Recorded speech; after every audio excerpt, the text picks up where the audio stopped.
Hello everyone, I'm Stuti Agarwal and welcome back to Investing Advisors channel.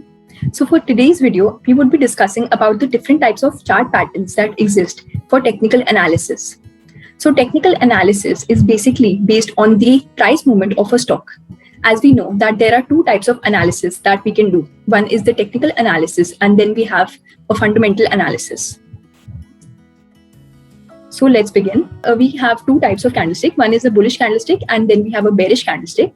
A bullish candlestick is basically signified by the green color and then the bearish candlestick is signified by the red color.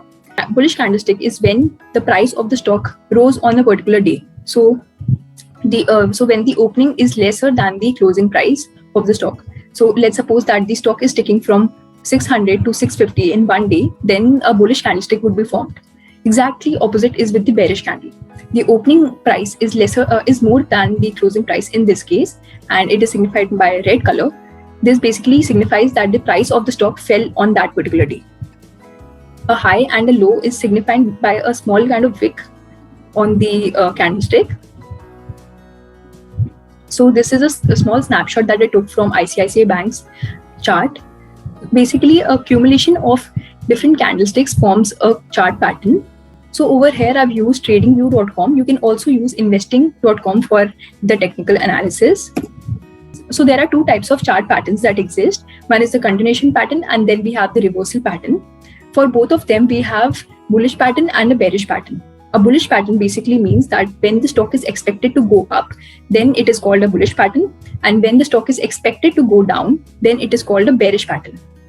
So a continuation pattern is basically when the price will continue to move in the same direction after the continuation pattern has been formed.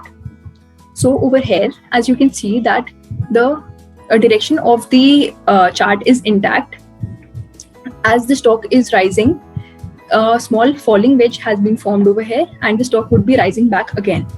So these are the three examples that I've taken for the bullish pattern and these are the three examples that I've taken for the bearish pattern.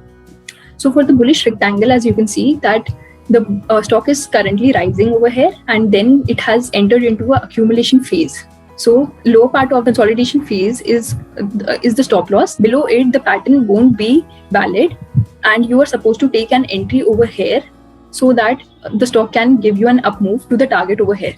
So target is basically determined by the amount of points that the range has been made of.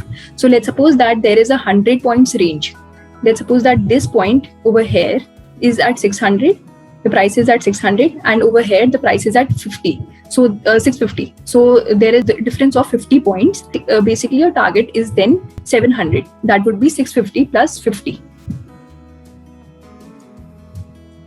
Then we have the reversal pattern. So reversal pattern is when the price pattern signals a change in the trend direction. So over here as well, we have the bullish pattern and the bearish pattern.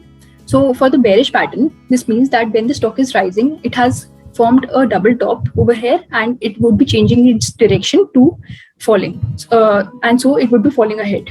So basically the rationale behind this is that, so this is a mental resistance we can say over here. This means that the stock could not sustain above resistance that it has, then it has started to fall there.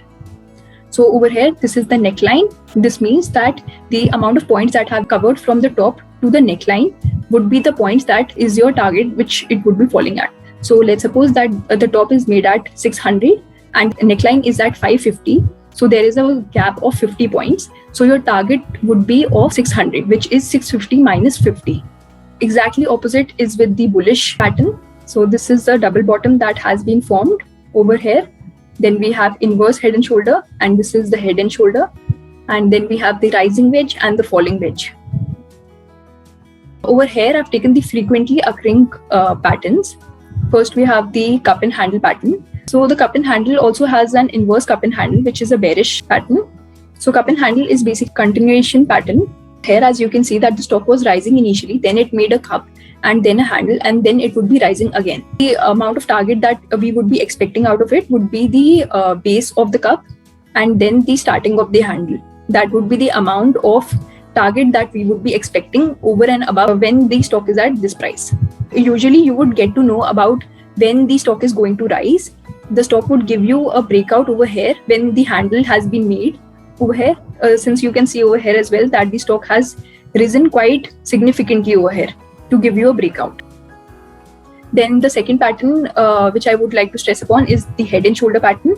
So head and shoulder is basically made by one head and two shoulders which are of the same length. So head and shoulder is a reversal pattern, which means that if this is formed, then the stock would be falling. By what amount it would be falling would be determined by the base of the head and then the top of the head. So let's suppose that the top of the head and the neckline has a 50 point of difference. Then from the neckline, the stock would be falling 50 points downward as well. Over here, there is a inverse head and shoulder pattern, which is a bullish pattern. This is also a reversal pattern as well, since the stock would be rising after the pattern has been made.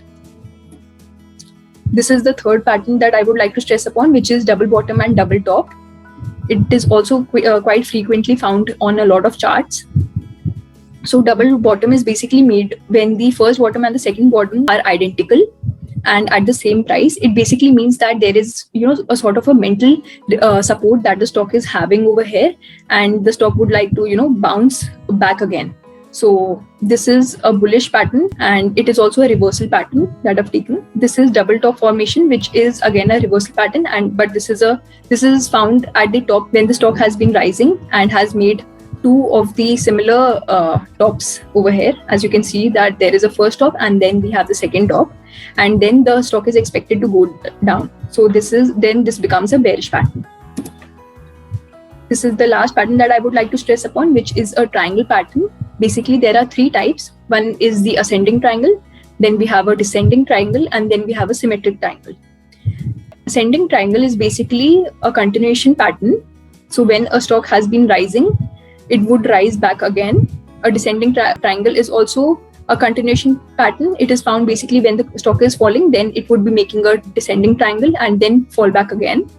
A symmetric triangle can be bullish as well as it could be bearish. So over here, I've taken a snapshot of Axis Bank chart. So as you can see that the stock was initially falling, then a triangle pattern was formed, and then there was a breakdown again. So for breakdown, as you can see that the stock had fallen quite significantly to break down the pattern and then fall back again. So that's it for this video. I hope you really liked it. Also, do let me know that what kind of videos you are expecting next, and do share it with your friends and give it a thumbs up if you really liked it. Thank you so much. Happy investing.